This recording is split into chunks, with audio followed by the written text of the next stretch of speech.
Sveiki. Na, noriu tokios mintis yra. Kaip šitas vyksta ta meilė tarp žmonių. Pasirodo tokie 3 dalykai, kuriuos, šiaip dauguma iš mūsų, nedauguma, bet, kiekvienas normalus žmogus, kurintis santyki poroje, yra patyręs arba patiria, arba patirs. Tai kai susipažįsta, daugiausiai lemia fizinis potraukis. Nori tu to ar nenori, nesukis, bet tu matai žmogų, kuris yra tau gražus, kuris patrauklus,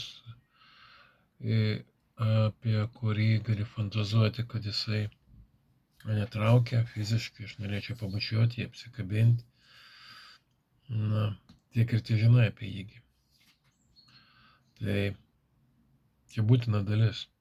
Pasirodo tokia iš tikrųjų būtina dalis, kitaip toliau nevyktų niekas.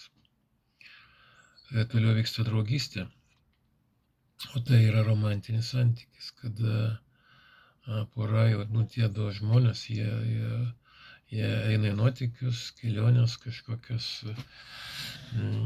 Tai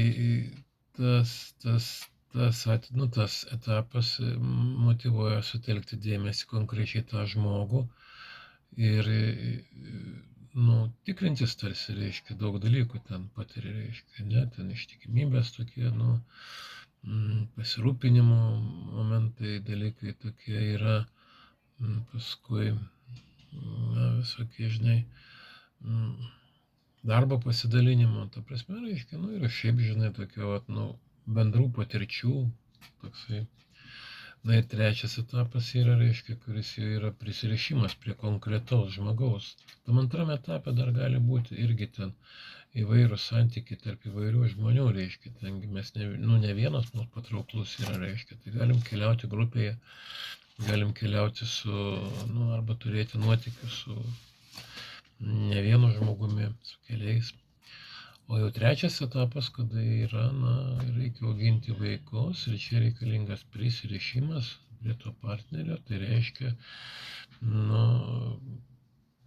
toksai ilgalaikis pažinimas reikalingas, jau nusprendi, kad su tuo žmogum aš daug metų praleisiu ir iš tikrųjų man reikia turėti dalykus tokius kaip kompromisai tokie, leistis į susitarimus, dėrėtis ir tartis daug labai, reiškia, nes tai tų abiejų žmonių vaikai. Todėl reikia juos užauginti. Trumpai tariant, reiškia, taip, vienu žodžiu, jeigu apibrėžti, tai tie 3 etapai yra seksas, romantika ir vaikai. Tai ten, kur eina pora, yra reiškia, liudija save vaisiais, meilės, vaikais. Tai ir tą reikia žinoti. Beje, labai įdomu yra tai, kad šitie 3 etapai gali būti su 3 skirtingais asmenimis. Ir jeigu, pavyzdžiui, nukreipta į 3 skirtingus asmenis jie gali būti, reiškia. Tai nebūtinai tas, kuriam jaučiu fizinę potraukį, bus mano romantinis partneris. Nebūtinai patyręs fizinį potraukį aš galiu patirti romantinius santykius, romantinius nuotykius. Čia nėra būtina, reiškia. Tai irgi tas etapas toks yra, reiškia, bet, tiesiog daugumoje tai atveju yra. Ir galų gale, reiškia, būna taip, kad nei sekso, nei seksualinio potraukio, nei romantinių ryšių neturėję žmonės turi vaikų ir augina. Taip. Tai nereiškia, kad sistema neveikia, taip kaip pasakiau, 3 dalis padalinta. Ji nėra tokia sukurta. Geriausias būdas yra taip įgyvendinti, turėti vaisių meilės. Tai yra geriausias būdas. Gyvenime būna įvairiai. Tas iš tikrųjų, kad nukreipta į 3 skirtingus asmenis, ir gali būti, kad, tarkim, reiškia, per visą gyvenimą žmogus ten arba nuotykiuose gyvena, arba ten seksualiniuose kažkokiuose žygdarbiuose, arba kas irgi labai dažnai yra, tai tiesiog šeima vien vaikams atiduotas visas gyvenimas. Yra vaikus augini ir paskui dar ir anūkus pasiėmė.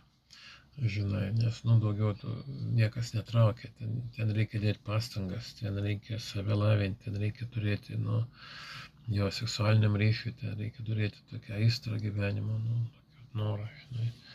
Tai va, tai dėl to yra ir neištikimybė kyla dažnai, reiškia, yra. Bet tas yra geriausias būdas praeiti tuos 3 etapus.